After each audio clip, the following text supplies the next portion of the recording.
Hello viewers, আসসালামু আলাইকুম। Nurse কিচেনের আরেকটি মজাদার ভিডিওতে আপনাদের সবাইকে স্বাগতম। আজকে আমি আপনাদের সঙ্গে 1 পাউন্ড ওজনের একটি বার্থডে কেক ডেকোরেশন করে দেখাবো। তো চলুন শুরু করা যাক। কেকটার ডেকোরেশন করার জন্য টার্ন টেবিলের উপর একটি কেক বোর্ড রেখে তার উপর এখন কেকের যে একদম উপরের লেয়ারটা সেই লেয়ারটা একদম নিচে দিয়ে দিচ্ছি। কেকের লেয়ারটা দেওয়ার পর এবার দিয়ে দিচ্ছি সুগার সিরাপ।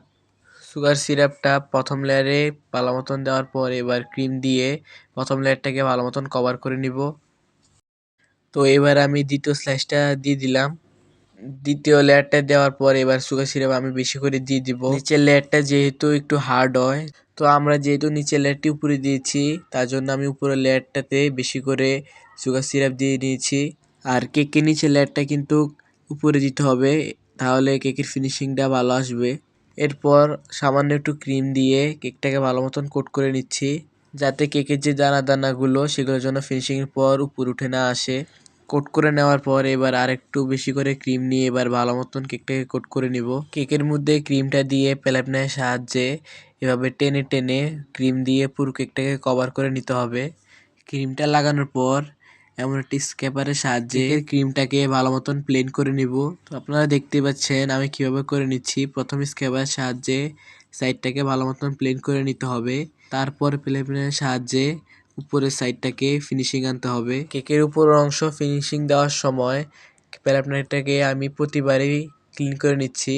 খেয়াল করছেন হয়তো আপনারা, প্রতিবারে ক্লিনছে আমি, আপনারাও প্রতিবার ক্লিন করে ফিনিশিং আনবেন, এতে করে আপনার কেকের ফিনিশিংটা খুব ভালো হবে। এখানে আমি এখন তৈরি করে রাখা চকের গানাশ দিয়ে দিচ্ছি সাইড দিয়ে। চকের গানাশ দিয়ে দেওয়ার পর এবার প্যালেপনারের সাহায্যে প্লেন করে দিচ্ছি। তো দেখতেই তো পেলেন মাশাআল্লাহ কত অল্প সময়ে পারফেক্ট একটা ফিনিশিং চলে এসেছে। দেখতে পাচ্ছেন আমি টার্ন টেবিল ঘুরিয়ে ঘুরিয়ে প্যালেপনারের সাহায্যে কিভাবে প্লেন করে দিচ্ছি চকের গানাশটিকে। এবার চামচ সাহায্যে চকের গানাশ দিয়ে এবার কিছু ড্রপ দিয়ে দিচ্ছি। ড্রপ দিলে কেকটাকে অনেক সুন্দর দেখা যায়, তো সেই জন্য এই ড্রপগুলো দেওয়া। যিনি এই কেকটা অর্ডার দিয়েছিলেন তিনি একটি নাম দিয়েছিলেন, নামটা কেকের উপর লিখে দেওয়ার জন্য। তো আমি এখানে ফাউন্ডেটের মাধ্যমে নামটা লিখে দিচ্ছি। ফাউন্ডের উপর যে কালি দিয়ে নামটা লেখা সেই কালিটা কিন্তু খাওয়া যায় এবং ফাউন্ডেটটা কিন্তু খাওয়ার ফাউন্ডেট। এবার আমি 6B নজলের সাহায্যে চারপাশে কিছু ফুল এঁকে দিব। দেখতে পাচ্ছেন আমি 6B নজলের মাধ্যমে ক্রিমটাকে একবার চাপ দিয়ে উঠিয়ে নিচ্ছি, এতে সুন্দর একটা ডিজাইন তৈরি হয়ে যাচ্ছে, আপনারা দেখতেই পাচ্ছেন। এবার আমি নিচে সাইডে এবার একই ডিজাইন দিয়ে দিচ্ছি, চেপে চেপে উঠিয়ে ফেলছি একই ডিজাইন। দেখতে পাচ্ছেন ডিজাইনটা কীভাবে করে নিচ্ছি আমি,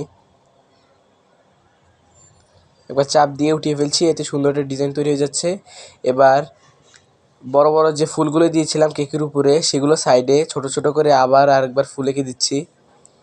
ফুল এঁকে দেওয়ার পর যে গ্যাপগুলো ছিল সেই গ্যাপগুলোর মাঝে আবার ফুল এঁকে দিচ্ছি। এবার একটা একটা ফুলের উপরে একটা একটা করে স্প্রিং বল, গোল্ডেন কালার স্প্রিং বল ছড়িয়ে দিচ্ছি। এই হচ্ছে কেকের ফাইনাল লুক। কেমন হয়েছে কমেন্ট করে জানাবেন। ভিডিওটি ভালো লাগলে প্লিজ চ্যানেলটি সাবস্ক্রাইব করে পাশে থাকবেন। সবাইকে আসসালামু আলাইকুম।